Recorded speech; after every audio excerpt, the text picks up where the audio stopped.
ये press conference है, ये बहुजन क्रांति मोर्चा एवं भारत मुक्ति मोर्चा द्वारा आयोजित बहुजन मुक्ति पार्टी के समर्थन में बहुजन नायक मान्यवर कांशीराम साहब के 15वीं स्मृति दिवस के अवसर पर विशाल महारैली का ये आयोजन किया गया है 9 अक्टूबर को। इसका स्थान जो है वो है माता रमाबाई अंबेडकर मैदान, लखनऊ। यहाँ पर ये रैली होने जा रही है। ये रैली जो होने जा रही है इसको करने के पीछे उद्देश्य और इसके संदर्भ में आज के हमारे प्रेस कॉन्फ्रेंस के अध्यक्ष माननीय वामन मेश्राम साहब, राष्ट्रीय संयोजक बहुजन क्रांति मोर्चा यहाँ उपस्थित है। मैं निवेदन करूंगा कि इसके बारे में अपनी बात।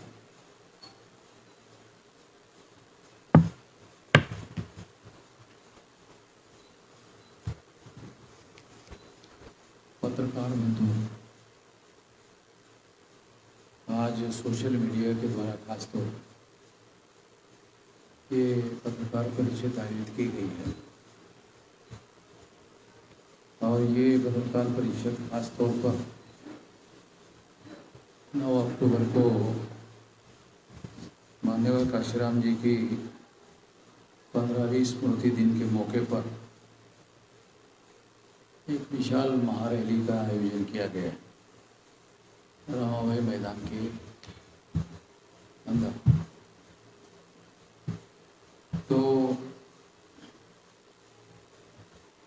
ये रैली का मुख्य मकसद ये है कि बहुजन क्रांति मोर्चा और भारत मुक्ति मोर्चा, ये जो गैर राजनीतिक संगठन है, आंदोलन करने के लिए बनाए गए संगठन है,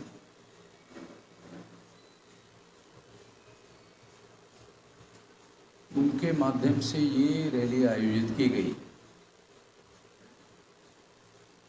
बहुजन क्रांति मोर्चा राजनीतिक संगठन नहीं है, भारत मुक्ति मोर्चा राजनीतिक संगठन नहीं है, मगर हम लोगों ने ये निर्णय किया कि 2022 के चुनाव में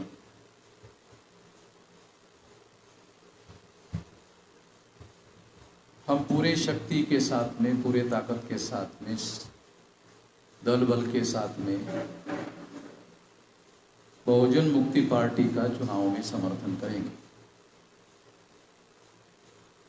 यदि वो गठबंधन में जाकर चुनाव लड़ते हैं तो, यदि वो 403 विधानसभा में चुनाव लड़ते हैं तो दोनों स्थिति में हम लोग समर्थन करेंगे, क्योंकि हमारा 403 विधानसभा में नेटवर्क फैला हुआ है, वहाँ ये काम हम करेंगे। और ये समर्थन एक बड़ी रैली आयोजित करके हम लोग घोषित करेंगे। इस पर्पस के लिए खास तौर पर ये रैली आयोजित की गई। इस संबंध में आप लोगों के सवाल हो सकते हैं, यदि आप लोग सवाल पूछें तो उसका जवाब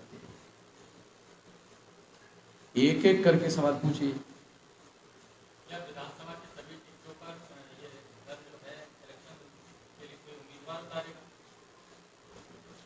बहुजन क्रांति मोर्चा और भारत मुक्ति मोर्चा ये अपने बैनर के तहत कोई कैंडिडेट नहीं उतारेगा। बहुजन मुक्ति पार्टी को हम लोग, यदि वो गठबंधन से चुनाव लड़ते हैं या 403 विधानसभा में लड़ते हैं, दोनों स्थिति में हम उनका समर्थन करेंगे। गठबंधन किससे करेंगे? हाँ, गठबंधन किससे करेंगे? यदि बहुजन मुक्ति पार्टी गठबंधन करती है तो हमें कोई ऑब्जेक्शन नहीं है। वो गठबंधन करके चुनाव लड़ती है तो भी समर्थन देंगे। अगर गठबंधन के बगैर चुनाव लड़ती है तो 403 विधानसभा में करेंगे।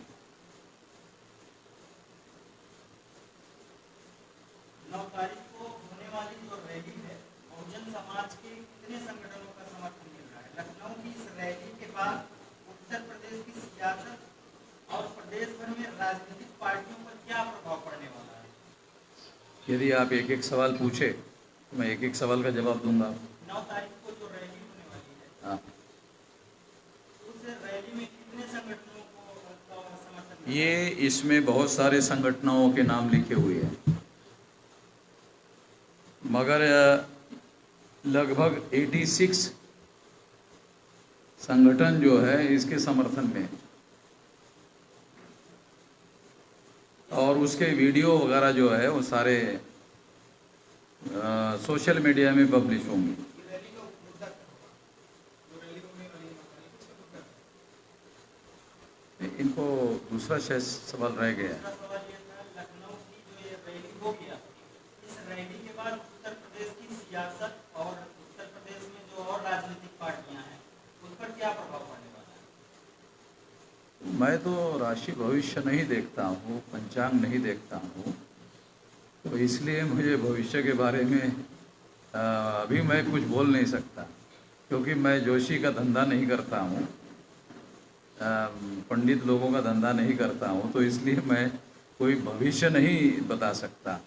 ये तो पत्रकार लोगों का शायद कार्यक्रम है कि वो अपना आकलन प्रस्तुत करे, वो अपने मीडिया में कार्यक्रम चलाए कि इसका ये परिणाम होगा, वो परिणाम होगा। मैं तो नहीं बता सकता।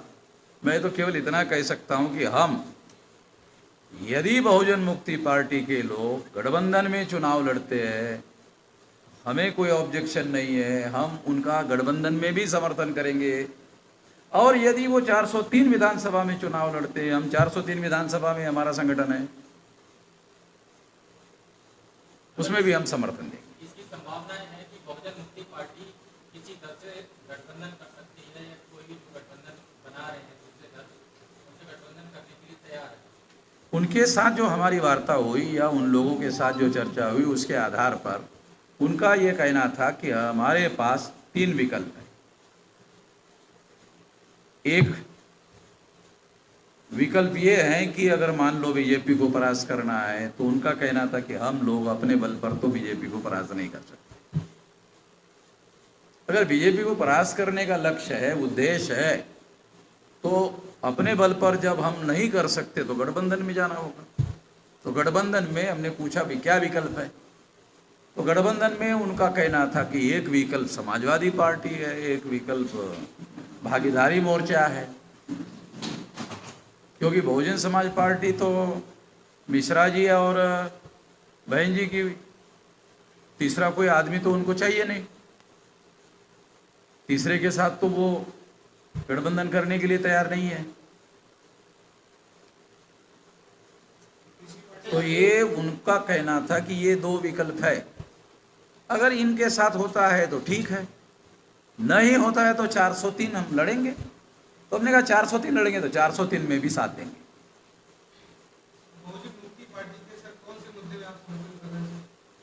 बहुजन मुक्ति पार्टी में जो स्टेट लेवल पर मुद्दे हैं, वो स्टेट लेवल पर मुद्दे में पहला मुद्दा तो ये है कि मायावती के काल में शेड्यूल कास्ट शेड्यूल ट्राइब के एट्रोसिटीज़ का जो कानून है, उस कानून के विरोध में उसने एक ऑर्डर निकाला है। वो ऑर्डर जो है पीछे लेना होगा, क्योंकि इस वजह से अत्याचार बढ़ रहे हैं, और अत्याचार बहुत सारे बढ़ गए हैं। ये मतलब मीडिया में भी आया है। तो हाथरस का मामला तो मेरे ख्याल से सारे देश दुनिया के लोगों को पता है, और ऐसे बहुत सारे हो रहे हैं। तो एक तो ये मुद्दा है। दूसरा है कि रिजर्वेशन इन प्रमोशन का जो मुद्दा है, उसमें हमारा ये कहना था कि यदि शेड्यूल कास्ट शेड्यूल ट्राइब के साथ साथ बैकवर्ड क्लासेस के लोगों को राज्य के प्रशासन में रिजर्वेशन इन प्रमोशन दिया जाता है, तो मायावती की जब सरकार थी तो हमने उनको कहा था कि अखिलेश यादव या मुलायम सिंह यादव से वार्ता कर लो, दोनों को मिलाकर 2/3 मेजॉरिटी हो जाएगी, कानून पास हो जाएगा। कानून पास करके कम से कम उत्तर प्रदेश के प्रशासन के हद तक ओबीसी को रिजर्वेशन इन प्रमोशन दे दो। आप सेंट्रल गवर्नमेंट में नहीं दे सकते, ठीक है, अपने प्रशासन में संवैधानिक जो अधिकार है, क्योंकि राज्य का संविधान तो अलग है, सेंट्रल का संविधान अलग है। राज्य के प्रशासन में कानून बनाने का विधानसभा को अधिकार है।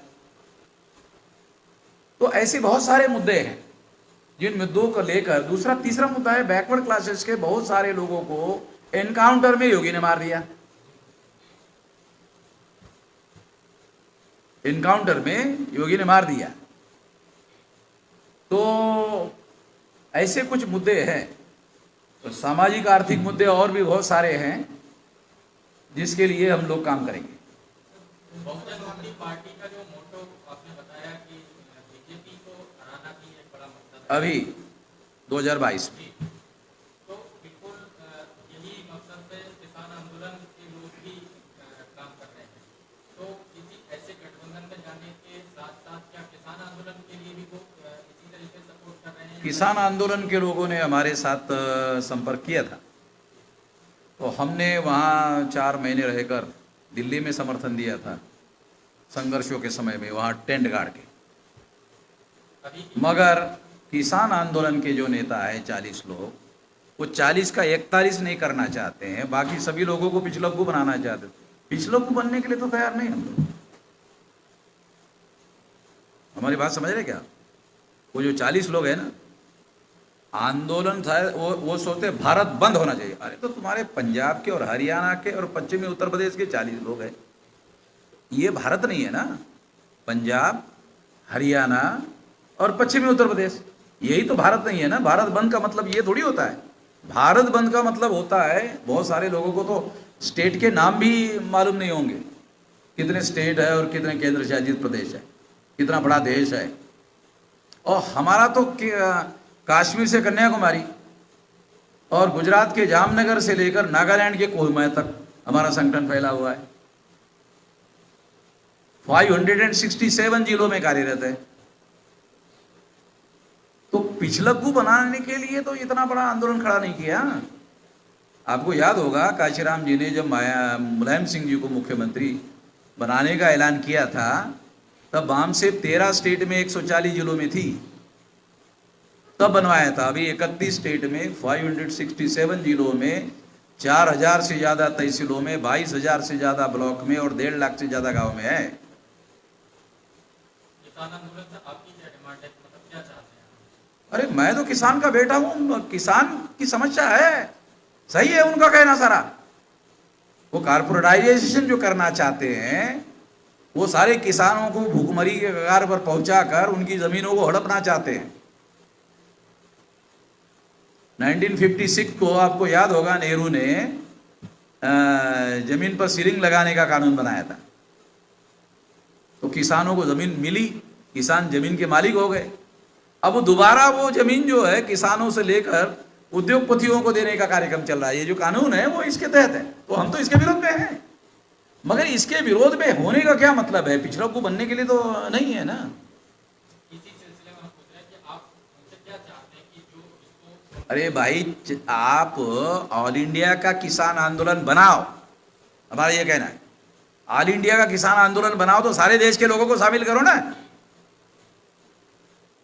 एक सारे 500 अगर मान लो संगठन है, तो एक समन्वय समिति बनाओ सेंट्रल लेवल पर, ये 500 संगठन वहां हो, एक एक आदमी वहां हो। गलत है बात ये। अब 500 जिलों के 500 संगठन अगर शामिल होते हो तो भारत बंद करना कितना आसान हो जाएगा। केरला में अगर केरला बंद करना है, पंजाब के लोग जाकर के केरला बंद कर सकते हैं। केरला के लोग चाहिए ना, उसमें नहीं लगेंगे। उन्होंने तो इस तरह से सिस्टम तो बनाया हुआ है। ठीक है, आपको ज्यादा जानकारी, हमसे जानकारी नहीं। हम तो 4 महीने तो वहां टंट गाड़ करके आ गए हैं। सर, मैं लोकतंत्र में जो चुनाव प्रणाली है 2022 में चुनाव होने वाला है, उसमें तो कोई ताकत है आम नागरिक के पास, उसको सुरक्षा कैसे प्रदान करेंगे? वोट की तो बेईमानी हो रही है। ईवीएम की लड़ाई मैं लड़ रहा हूं। हथियार उनके पास है, ईवीएम की लड़ाई में लड़ रहा हूं।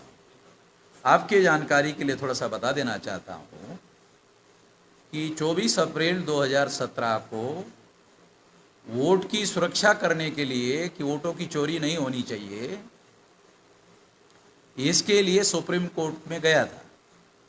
सुप्रीम कोर्ट ने मेरे केस में निर्णय दिया मेरे फेवर में और कहा कि हर ईवीएम को पेपर ट्रेल मशीन लगेगी।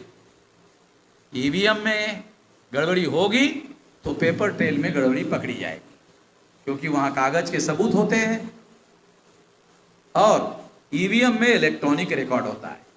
इलेक्ट्रॉनिक रिकॉर्ड में वोट किसी और के नाम पर ट्रांसफर किया जा सकता है और पेपर ट्रेल मशीन में कागज का एविडेंस रहता है।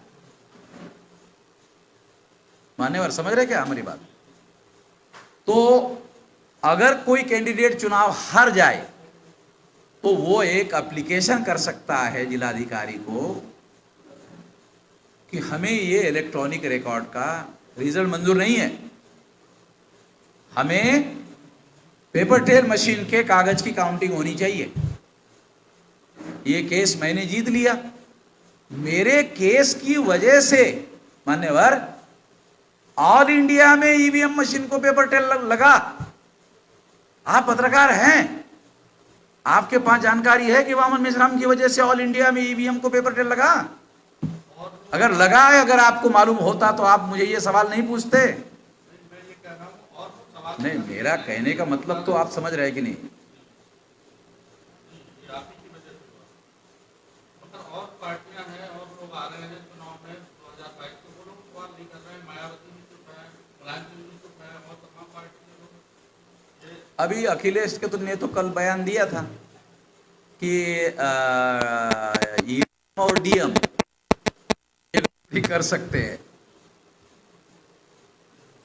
मगर अखिलेश को यह मालूम है कि ईवीएम और डीएम गड़बड़ी कर सकते हैं, बगैर डीएम के ईवीएम गड़बड़ी नहीं कर सकती।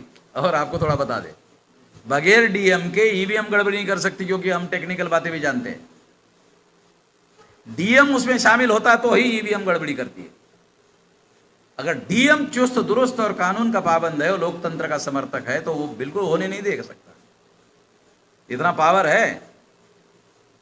तो अखिलेश जी को मैं ये कहना चाहता हूं कि अखिलेश जी को कहना चाहता हूं कि बयान देने से वोटों की सुरक्षा नहीं होगी, उसके लिए मुकम्मल स्ट्रेटेजी प्लान करनी होगी। वो स्ट्रेटेजी क्या होनी चाहिए वो हम जानते हैं। अब चूंकि ये स्ट्रेटेजी है इसलिए डिस्क्लोज नहीं कर सकता। ये हम लोग चुनाव में करेंगे इस समय। आपके जो प्रत्याशी सर बता रहे हैं विजय बहुजन मुक्ति पार्टी, तो बाहुबलियों के सामने और तमाम सामंतवादी लोग चुनाव में आएंगे, तो आपकी पार्टी चुनाव में जो प्रत्याशी उतार रही है उनका क्या मानक होगा, कैसे टिकट देंगे, क्या इस पर मतलब जानकारी देना चाह रहे हैं? देखिए, बाहुबली जो है तो बहुजन समाज पार्टी जब शुरू में बनी थी ना, उस समय भी तो बाहुबली थे। तो काशीराम जी ने तो जवाब दिया था ना, उस समय नहीं दिया था। और जब सरकार ज्वाइंट बनी थी और जब मायावती की सरकार बनी थी, तो आप तो यूपी के हैं, एक बार के, तो बाहुबली कहाँ चले गए थे? नेपाल भाग गए थे कि नहीं? याद है कि नहीं आपको? मैं 93 से यूपी की राजनीति के बारीकियों को जानता हूं। आपकी सर पार्टी में मिशन और कैडराइज लोग होते हैं, हाँ, उनको बलिता के आधार पर उनको चुनाव में लाएंगे या बाहर से प्रत्याशी जो आएंगे उनको वापस? देखो, हमारे संगठन के ही कार्यकर्ता जो है वो जो कैडराइज्ड है वही बहुत सारे लोग हैं। एक एक चुनाव क्षेत्र में 2-2, 3-3 लोग, 5-5 लोग जो कई कई जगह एप्लीकेशन कर रहे हैं। तो जो मजबूत होगा उसको ही देंगे ना। बीजेपी के पास हिंदुत्व की राजनीति है। हाँ? बीजेपी के पास हिंदुत्व की राजनीति है। ऐसे में आप मुकाबला कैसे करेंगे? बीजेपी या आरएसएस या विश्व हिंदू परिषद जिसको हिंदुत्व कहते हैं वो ब्राह्मणत्व है, और मीडिया वाले उसको हिंदुत्व हिंदुत्व हिंदुत्व हिंदुत्व हिंदुत्व प्रचार करते रहते हैं और ब्राह्मणों का बचाव करते रहते हैं। मैं मीडिया कर्मियों को ये अनुरोध करता हूं कि वो हिंदुत्व को ब्राह्मणत्व लिखना शुरू करे, क्योंकि हिंदुत्व ने भारत में ब्राह्मणवाद मजबूत किया, ब्राह्मणों का डोमिनेशन मजबूत किया, ब्राह्मणों का राज मजबूत किया। तो प्रचार के लिए हिंदुत्व शब्द लाया गया है, वास्तविक तत्व तो ब्राह्मणत्व है। ब्राह्मण मजबूत हुआ। क्या लगता है यूपी में AIM-IM की एंट्री से बीजेपी मजबूत होगी या उससे एक फायदा हुआ उन लोगों का हिंदू मुसलमान करने के लिए। हिंदू मुसलमान, हिंदू मुसलमान, हिंदू मुसलमान, हिंदू मुसलमान। तो जो SC ST OBC के लोग तो जाहिल लोग हैं ना, जाहिल समझते हैं हैं? हिंदी में जिसको अनपढ़ कहते हैं, तो वो मुसलमानों की टर्मिनोलॉजी में उसको जाहिल बोलते हैं। तो SC ST OBC जाहिल लोग हैं। तो जाहिल लोगों को हिंदू तो क्या है ये कुछ समझ में नहीं आता। उनको तो लगता है अरे ये तो धार्मिक पार्टी है, बहुत अच्छी लोग है, सज्जनों की पार्टी है, धार्मिक। ये तो धार्मिक लोग नहीं है, हजारों साल से धार्मिक लोग है। जिसने सम्राट बृहदत्त मौर्य की हत्या की पुष्यमित्र शुंग ने, धार्मिक लोग है ये। हमारे मूल निवासियों का साम्राज्य था, मौर्य साम्राज्य था, वो मूल निवासियों का साम्राज्य था। उसका आखिरी सम्राट जो है पुष्यमित्र शुंग जो है ब्राह्मण, उसने सम्राट बृहदत्त मौर्य की हत्या की। आपका कहना है कि ब्राह्मणत्व की बात को आप कह रहे हैं कि वो लिखा जाना चाहिए, बोला जाना चाहिए हिंदुत्व की जगह। अब बहुजन मुक्ति पार्टी अगर किसी और से गठबंधन करती है, जिससे भी करती है, समाजवादी पार्टी या कोई भी अन्य दल, तो क्या आपको लगता है कि उनके अंदर ब्राह्मणवाद नहीं है? खुद अखिलेश यादव को खुद परशुराम की मूर्ति लगाना, कुंभ स्नान और विश्वकर्मा जयंती, ये सारी चीजों को वो प्रश्रय दे रहे हैं, लगातार उनका ट्विटर हैंडल पे भी दिखाई देता है। तो ऐसे में उनके अंदर वो तो बेसिकली OBC के बीच के ही दल है, तो उनके बीच जो ये ब्राह्मणवाद है, इससे कैसे तालमेल बैठे?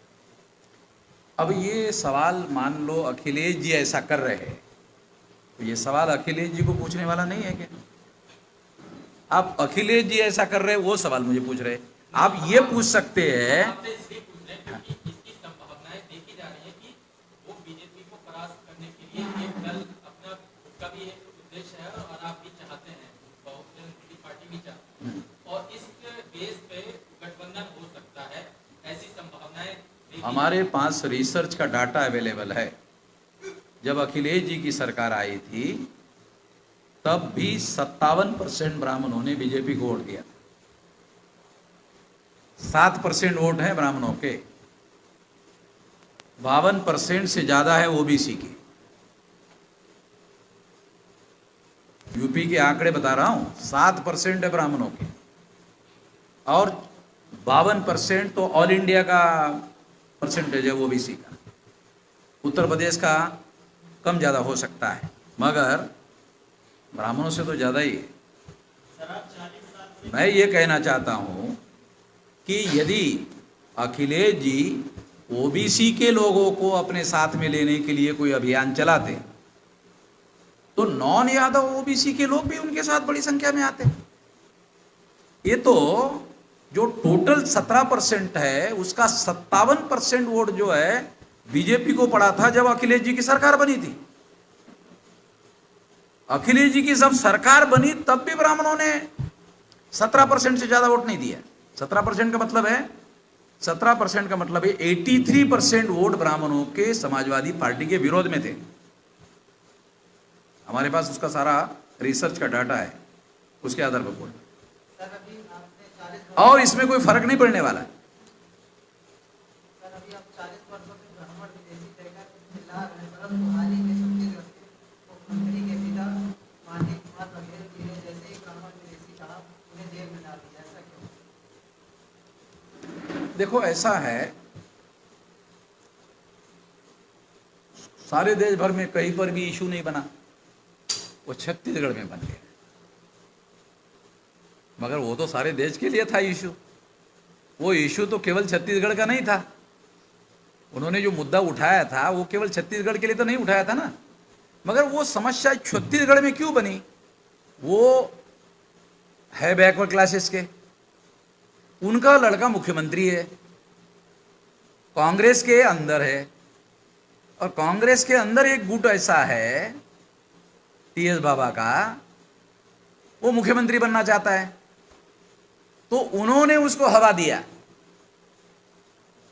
तो मौका उनको मिला कि ये बात को हवा देने से इनको मुख्यमंत्री पद से हटाकर टीएस बाबा को मुख्यमंत्री बनाया जा सकता है।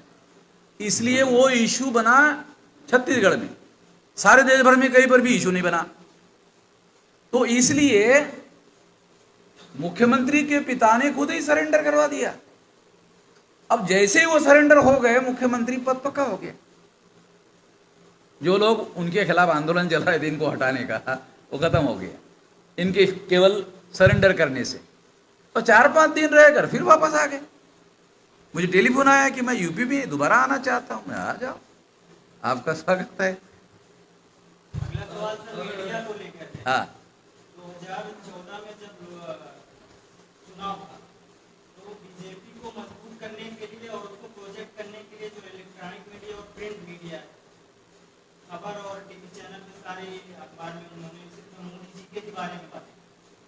और 2022 में विधानसभा का चुनाव है और योगी के बारे में भी अभी एक्सप्रेस में खबर छपी थी कि योगी के नेतृत्व में उत्तर प्रदेश का मतलब कि बढ़ाया जा रहा है, जबकि वो उस एक्सप्रेस के फ्रंट पेज पे कलकत्ता के ओवरब्रिज का तस्वीर छापा गया था, अमेरिका की फैक्ट्री का तस्वीर छापा गया था। यानी कि दूसरे देशों के विकास को भारत का विकास बनाकर दिखाकर प्रोजेक्ट किया जा रहा है। इस पर आप क्या कहते हैं? देखो, मूलतः भारत के विकास के एजेंडे से मैं सहमत नहीं। मैं ये सहमत ना हूं, इसके लिए कारण बताता हूं। और शायद भारत में पहली बार कोई आदमी जो है कि विकास के विरोध में बात कर रहा है, ऐसा सुनने को मिलेगा। तो उसका कारण बताता हूं। 1945 में बाबा साहब आम्बेडकर ने what Gandhi and Congress have done to untouchable नाम का किताब लिखा।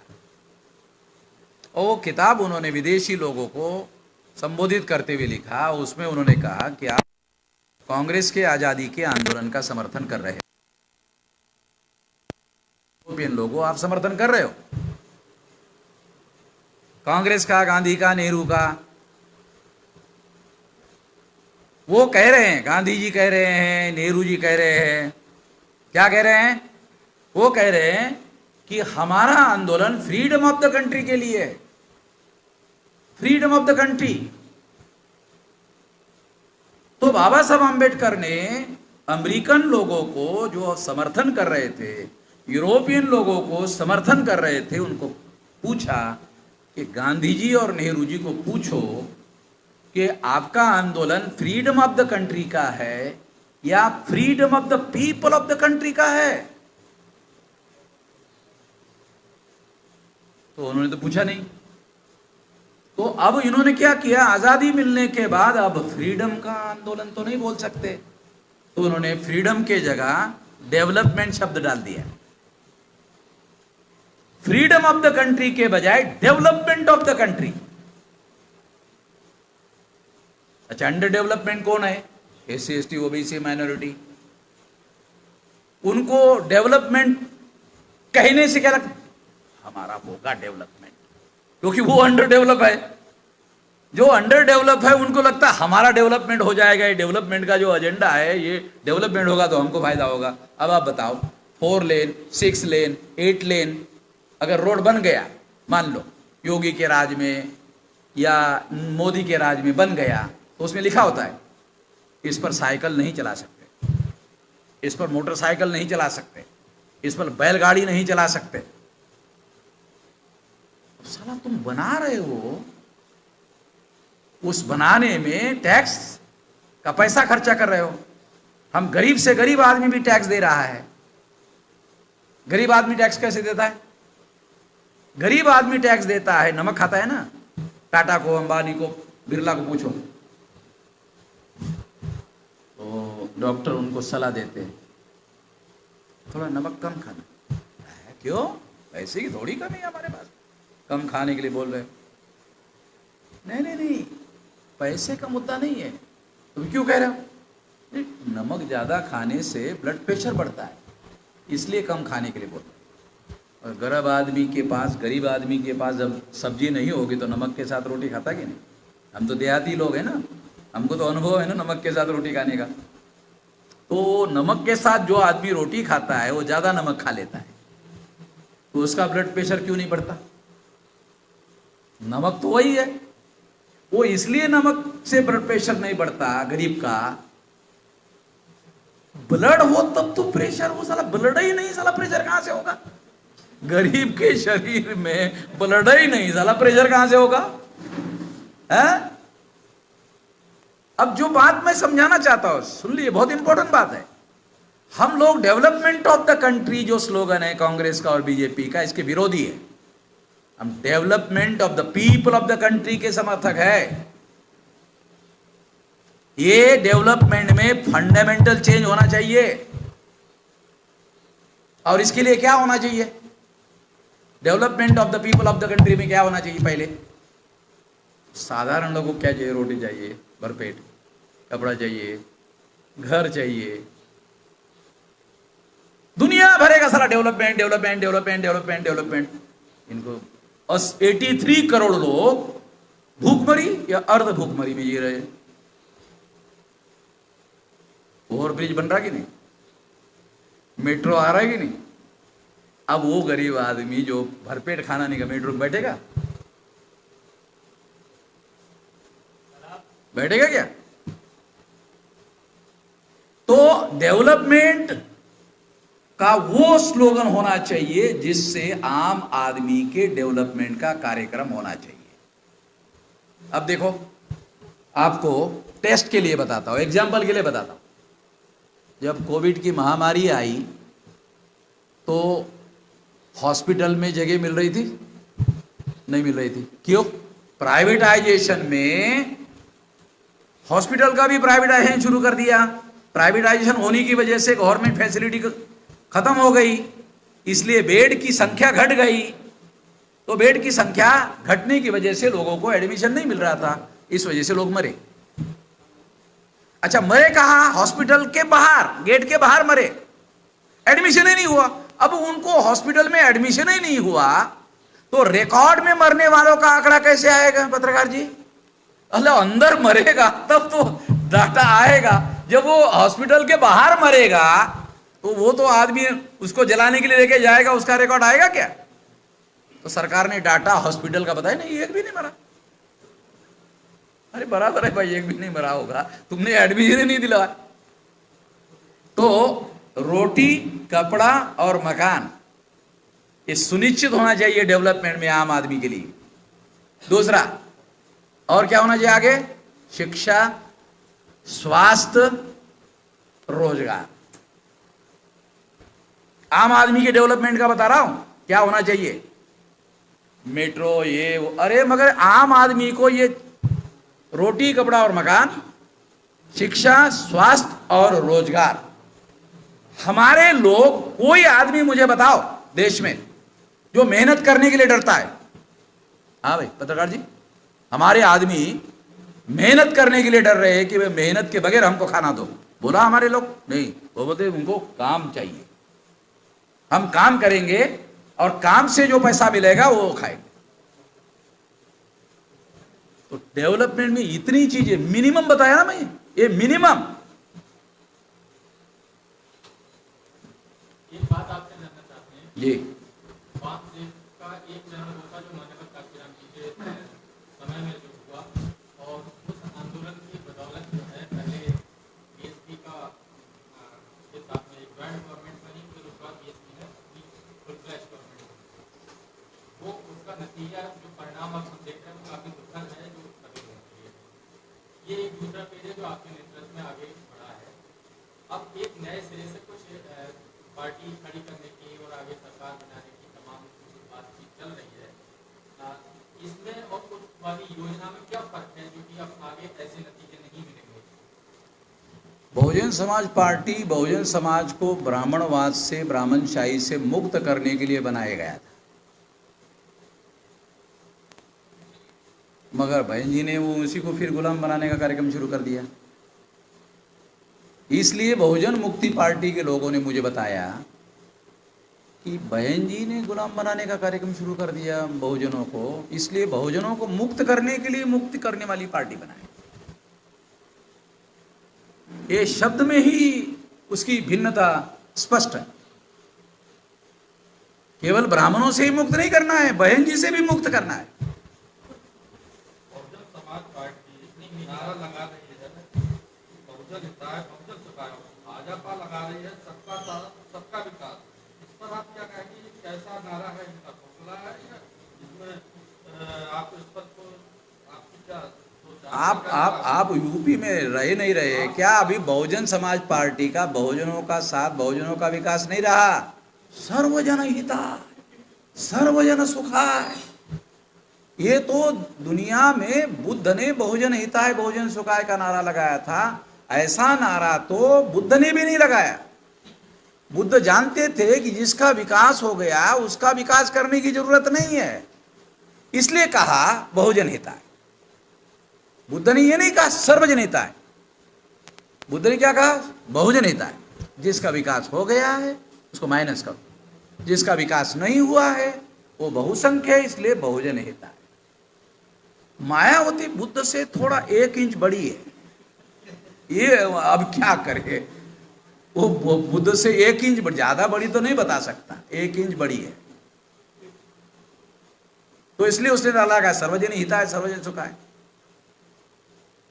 मेरा सवाल का जवाब पूरा नहीं है कि आपने कहा कि बहुजन समाज पार्टी ने जो कुछ भी किया उसको बहन जी ने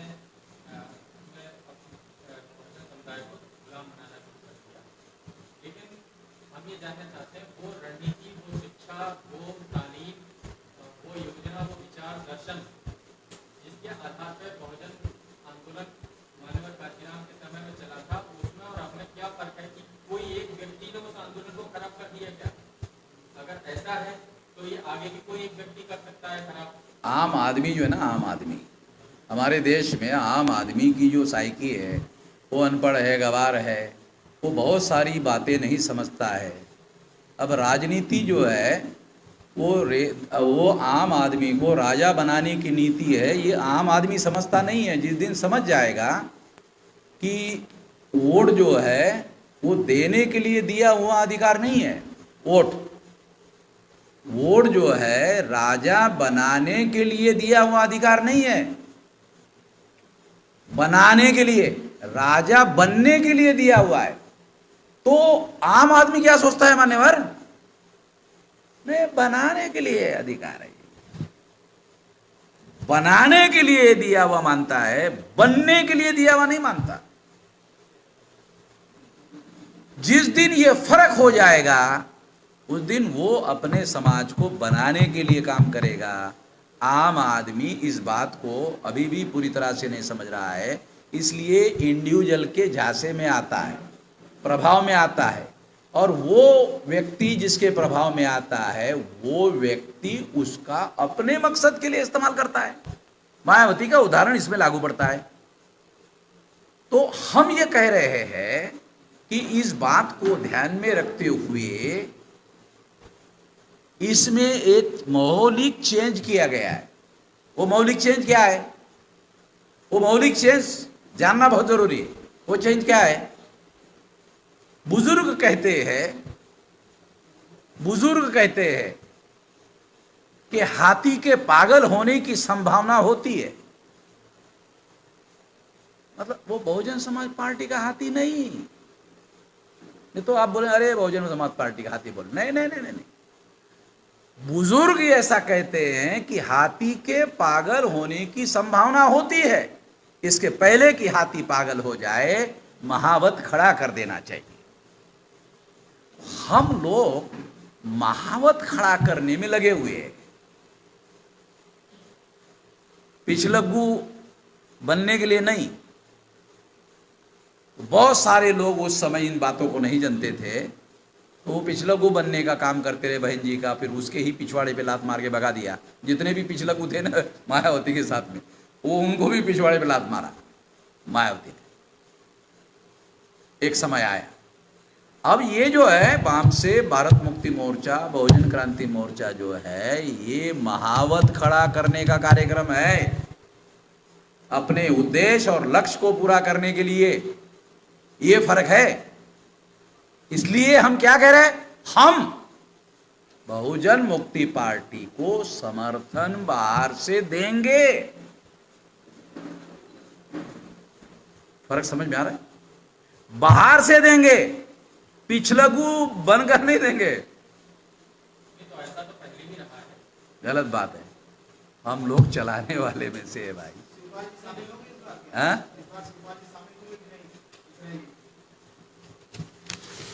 पर्चा मिला क्या?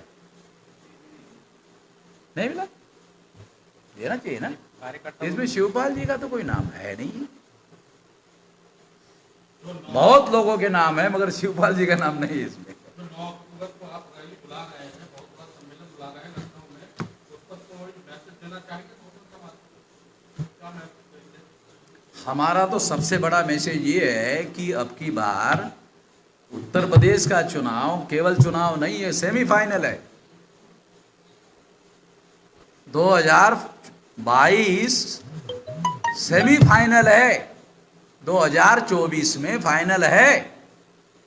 जो लोग सेमीफाइनल में हार या जीत जाएंगे वो लोग 2024 में हार या जीत जाएंगे।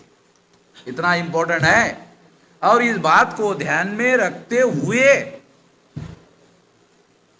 उत्तर प्रदेश का जो इलेक्टोरेट है, मतदाता है, उसको वोट करना चाहिए। जहां तक पंचायत राज में बीजेपी का एक जगह 4था नंबर आया, एक जगह 5वां नंबर आया, एक जगह 6वां नंबर आया, एक जगह 7वां नंबर आया, तो पंचायत राज में तो लोगों ने बता दिया कि ये हमारे नंबर में शामिल बीजेपी नहीं है। मगर मेरा अभी आकलन ये है कि चुनाव तो बीजेपी जीतेगी, क्योंकि बीजेपी के विरोध में कांग्रेस, समाजवादी, बहुजन समाज पार्टी, भागीदारी मोर्चा, चार जगह हिस्सेदारी होगी। उधर तो एक ही हिस्सा है, ये 4 जगह वोट डिवाइड होगा। तो इसलिए ज्यादा संभावना है बीजेपी के ही चुनाव जीतने की, ज्यादा से ज्यादा। अखिलेश जी का ये कहना कि जनता ने फैसला कर लिया है बीजेपी को हरवाने का और समाजवादी को जितवाने का, अगर यही सोच उनका रहा तो रिजल्ट के दिन पश्चाताप करने का समय आएगा। अभी लिख लो, इसको रिकॉर्ड कर लो। हाँ, आप इसका मतलब तो ये हुआ कि अगर जो आपने जैसे कहा कि सेमीफाइनल में जो जीतेगा वही फाइनल में भी हाथबाजी मारेगा, तो अगर ये संभावना है कि भारतीय जनता पार्टी इस सेमीफाइनल में जीतने जा रही है, तो 24 के चुनाव में भी वो निश्चित रूप से यही मैं कहने जा रहा हूं। और ये समझदारों को इशारा है कि समझो, इसके लिए कह रहा हूं। अगर आप अपनी पिटाई करवाना चाहते हो,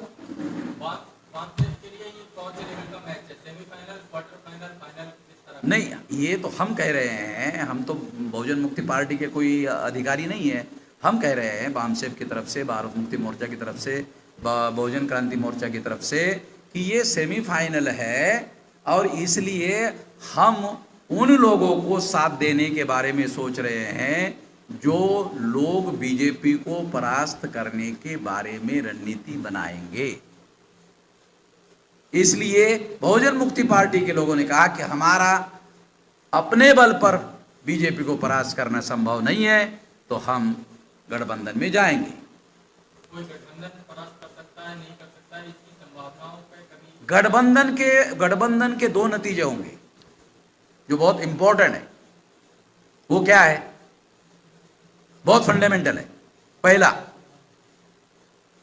गठबंधन से बड़ा मैसेज जाएगा, विकल्प यही है, बीजेपी का विकल्प यही है।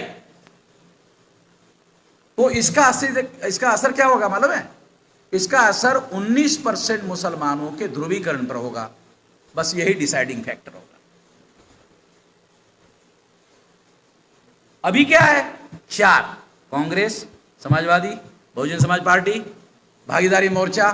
अब कोई यूपी में विकल्प का मैसेज नहीं जाए। कोई उत्तर प्रदेश का इलेक्टोरेट ये नहीं मान रहा है कि विकल्प है, ये मान रहा है 4 जगह विभाजित है।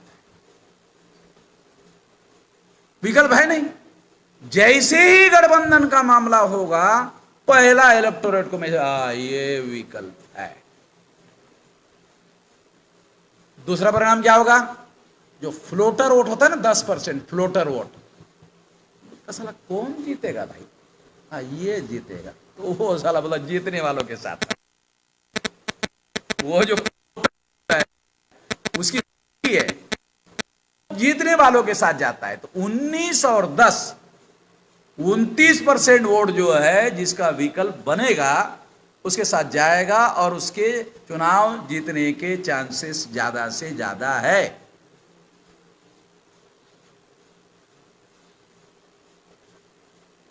कोई सवाल हो?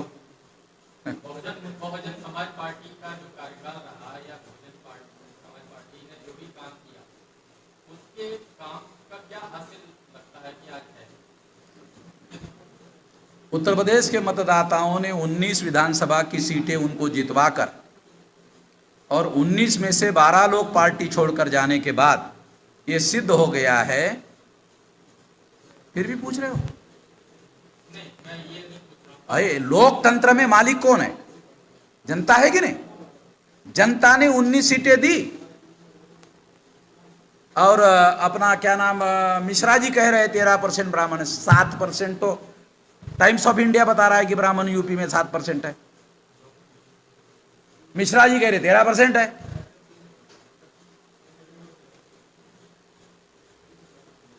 मेरा सवाल ये है कि बहुजन समाज पार्टी का जो कार्यकाल रहा है, उसमें बहुजन समाज के खुद के एडवांसमेंट का क्या हासिल है? क्या हासिल लगता है? मतलब पार्टी की सरकार, मायावती का एडवांसमेंट हुआ, मायावती के भाइयों का एडवांसमेंट हुआ, मायावती के भतीजों का एडवांसमेंट हुआ, और बताने के लिए कुछ भी मुझे डाटा ही अवेलेबल नहीं कि कोई एडवांसमेंट हुआ समाज का। ऐसा कुछ बताने लायक नहीं है। बताने लायक क्या है? मायावती जो कर सकती थी वो भी नहीं किया। पहली बात, एट्रोसिटीज एक्ट के विरोध में ऑर्डर निकाला। नो रिजर्वेशन इन प्रमोशन के बारे में मिश्रा जी ने कहा, बहन जी अगर आप रिजर्वेशन इन प्रमोशन दे देती हो, जैसे सुप्रीम कोर्ट ने आपको कहा कि आप दे सकते हैं, सुप्रीम कोर्ट ने कहा स्टेट गवर्नमेंट चाहे तो रिजर्वेशन इन प्रमोशन दे सकता है, ऑर्डर है सुप्रीम कोर्ट का। मगर मायावती को भाई जी ने कहा, सर्वजन नाराज हो जाएगा। सर्वजन समझ रहे हैं ना कौन है? सर्वजन नाराज हो जाएगा। तो बहन जी ने सर्वजन के नाराज ना होने से रिजर्वेशन इन प्रमोशन जो दे सकते, सुप्रीम कोर्ट बोल रहा, वो भी नहीं दिया। जो दे सकते कानून। और अगर मायावती का एजेंडा भी विकास का ही है, और वो भी ये कहे कि हमने लखनऊ से बड़ा एक्सप्रेस हाईवे रोड बनाया, या नोएडा से आगरा का वो बनाया, जयप्रकाश कौन वो उद्योगपति था, वो जयप्रकाश अग्रवाल, जेपी अग्रवाल ना, वहां हमारा आदमी साइकिल चला सकता है क्या? टांगा चला सकता है, गाड़ी चला सकता है? तो मायावती का डेवलपमेंट का कार्यक्रम और दूसरे लोगों के डेवलपमेंट के कार्यक्रम में अंतर क्या है? हमें तो कोई अंतर नजर नहीं आता। हमें अवसर मिलेगा या हमारे समर्थक लोगों को अवसर मिलेगा तो हम डेवलपमेंट का सारा कार्यक्रम का नेचर ही बदल देंगे। डेवलपमेंट कॉन्सेंट्रेट कर देंगे आम आदमी के ऊपर। 2022 का जो चुनाव विधानसभा का होगा, उसमें जो बहुजन मुक्ति पार्टी अपने प्रत्याशियों को उतारेगी, उसका चुनाव चिन्ह क्या होगा? अब उसका चुनाव चिन्ह मैं कैसे बता सकता हूं? उनके पास तो है ही नहीं, ऐसा बता रहे थे। उनके पास चुनाव चिन्ह है नहीं, था उनके पास था खटिया है। अब वो चुनाव आयोग बोलता है कि अब तो खटिया ओपन हो गया, मगर पिछले विधानसभा में फिर भी 90% लोगों को खटिया ही दिया था। तो इस बार 2022 में जो पूर्ण बहुमत की किसी की भी सरकार बनने जा रही है,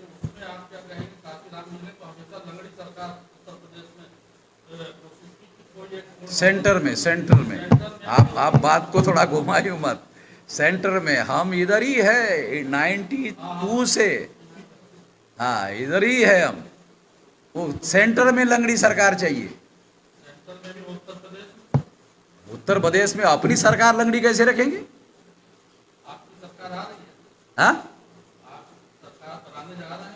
हम तो पार्टी नहीं है हमारे पास तो सरकार का, हम समर्थन देंगे। पार्टी को आप किस तरीके से देख रहे हैं, क्या किस तरीके से वो चुनाव लड़े? देखो गठबंधन के स्थिति में हालात उत्तर प्रदेश के बदल सकते हैं, गठबंधन के स्थिति में हालात बदल सकते हैं, मगर एक और खतरा है समाजवादी पार्टी के सामने। पोस्ट इलेक्शन स्ट्रेटेजी अभी समाजवादी पार्टी के पास नहीं है, बिफोर इलेक्शन स्ट्रेटेजी भी पर्याप्त नहीं है। पोस्ट इलेक्शन में बीजेपी को बहुमत नहीं मिला तो बहन जी को मुख्यमंत्री बना देंगे। ये खतरा अभी भी समाजवादी पार्टी के लोगों को ध्यान में नहीं आ रहा है। मायावती को कोई एतराज ही नहीं है अगर बीजेपी उसको मुख्यमंत्री बना दे। ये कोई नई कहानी तो बता नहीं रहा हूं मैं। अगर मायावती सेंटर में बीजेपी को समर्थन दे दे तो बीजेपी को यूपी में समर्थन देने के लिए क्या एतराज है समाजवादी के बजाय? मान्यवर समझ रहे क्या? तो समाजवादी पार्टी के पास अभी तक एडेक्वेट स्ट्रेटेजी नहीं है। Before election and after election, post election, दो स्ट्रेटेजी प्लान करना पड़ेगा समाजवादी पार्टी को।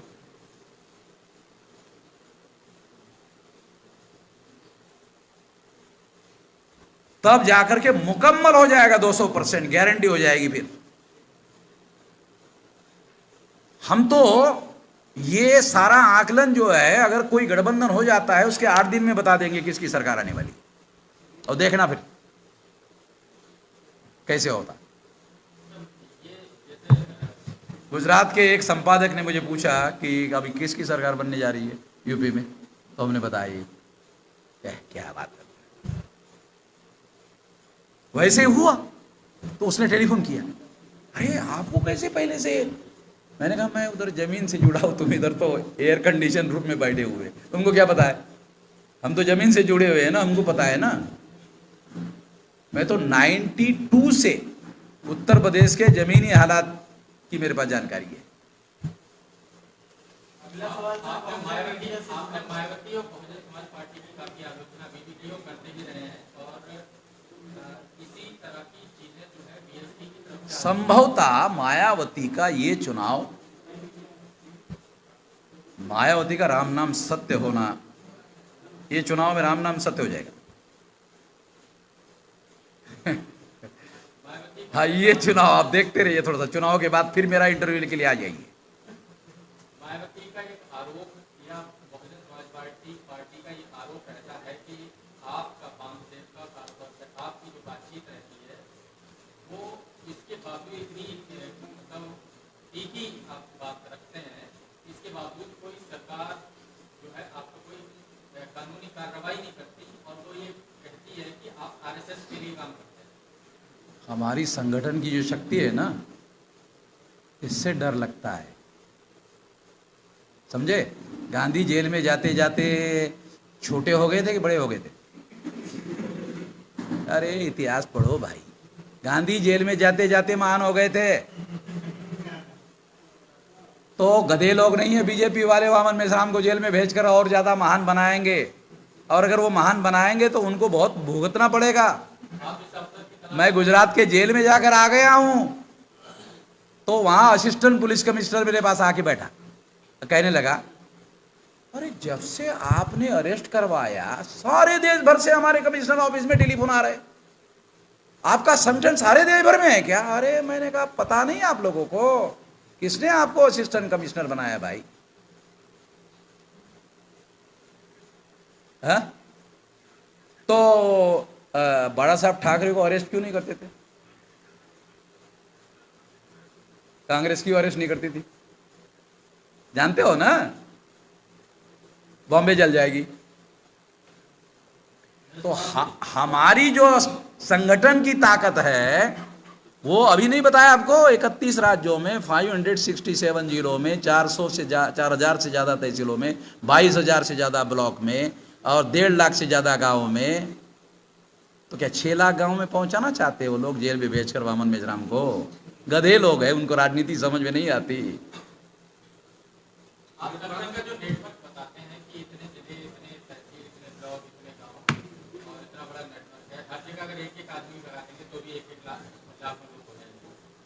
इस लाखों की जो आपके पास लोगों का समर्थन है, इस समर्थन के आधार पर आपने किसी बड़े आंदोलन को देशव्यापी खड़ा करने के क्या क्या प्रयास? अरे आप पत्रकार होकर इतना दूर रहते हैं, 13 पॉइंट रोस्टर समाप्त करने के लिए और 200 पॉइंट रोस्टर लाने के लिए आंदोलन भारत बंद का किसने किया? नरेंद्र मोदी को संसद में संविधान संशोधन करने के लिए मजबूर किसने किया?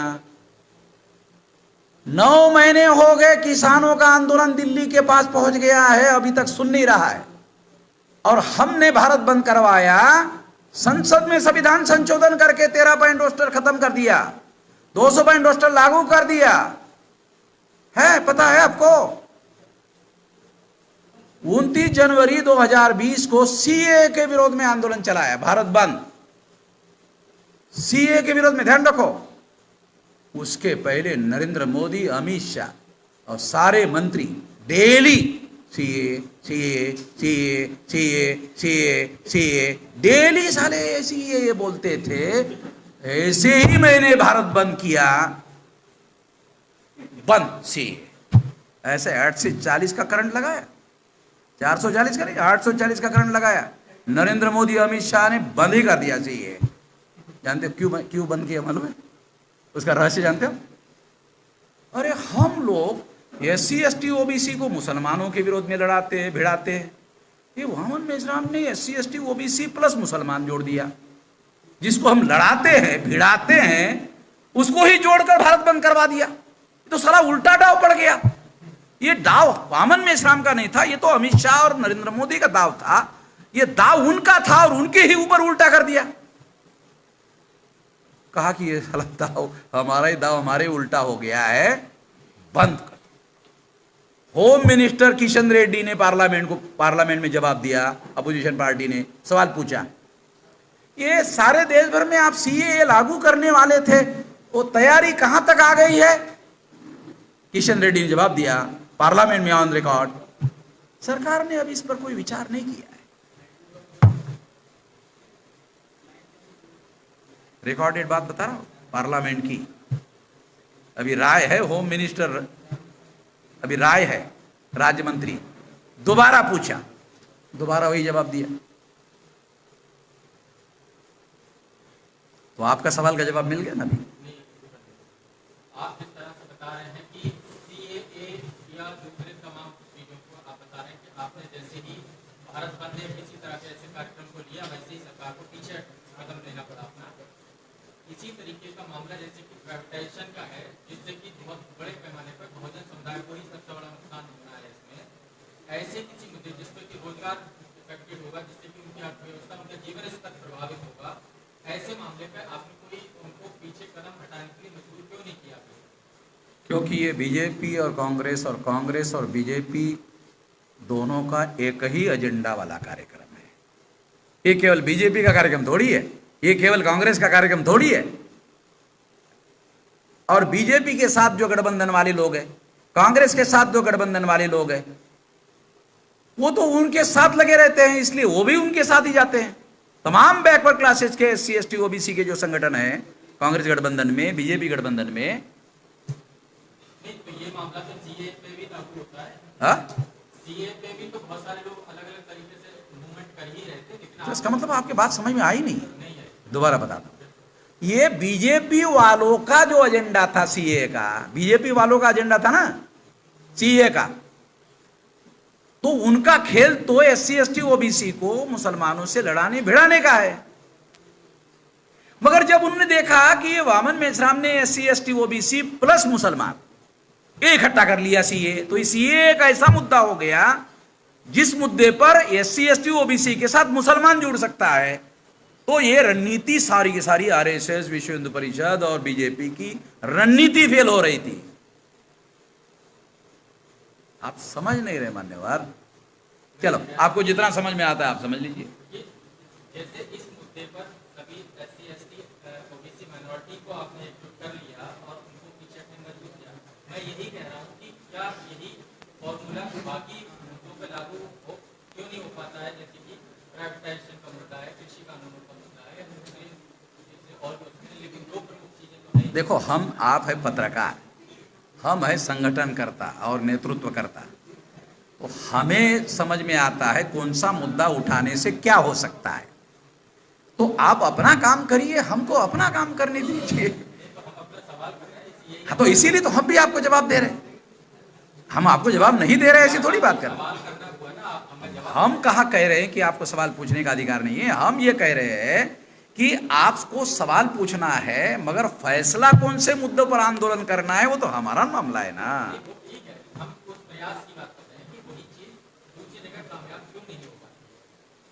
देखो, आपको मैंने कारण बताया कि प्राइवेटाइजेशन का जो एजेंडा है वो अकेले कांग्रेस का या अकेले बीजेपी का एजेंडा नहीं है। ये कांग्रेस बीजेपी सबका एजेंडा एक ही है। इस मुद्दे पर अगर सीए के विरोध में बात किया जाए तो कांग्रेस के लोग भी आ जाएंगे आंदोलन में, मगर प्राइवेटाइजेशन के विरोध में आंदोलन करेंगे तो कांग्रेस जो है वो संगठन के तौर पर और अपने लोगों के तौर पर पब्लिक में बयान नहीं देगी, मगर सारे संगठन को बता देगी कि इस आंदोलन से दूर रहो। जो SC ST OBC के लोग, माइनॉरिटी के लोग उनके साथ में है ना, उनको भी खामोश कर देगी, चुप रहो। कृषि कानूनों पर तो है, हाँ, कृषि कानूनों पर तो बाकी दल जो है साथ में है ना कि इसके विरोध अभी भी बयानों में ही है। जब अगर सरकार आएगी ना, कल मान लो कांग्रेस की सरकार आ गई, कांग्रेस की सरकार आने के बाद में जो उद्योगपति उनको चुनाव में चंदा देंगे वो लोग चुप हो जाएंगे और चंदा दिए बगैर ये चुनाव जीत पाएंगे। कांग्रेस के पिछले चुनाव मैनिफेस्टो को स्टडी किया, वो भी यही कह रहे। अच्छा, जब ये कानून पास हो गया मान्यवर पार्लियामेंट में, तो नरेंद्र मोदी का भाषण सुना आपने? अरे आप भरी सभा में, पार्लियामेंट के अंदर, अरे आप लोग जो लागू करने की कोशिश कर रहे पिछले कई सालों से, आप लागू नहीं कर पाए, हमने लागू कर दिया। अरे कुछ नहीं तो धन्यवाद तो कहो।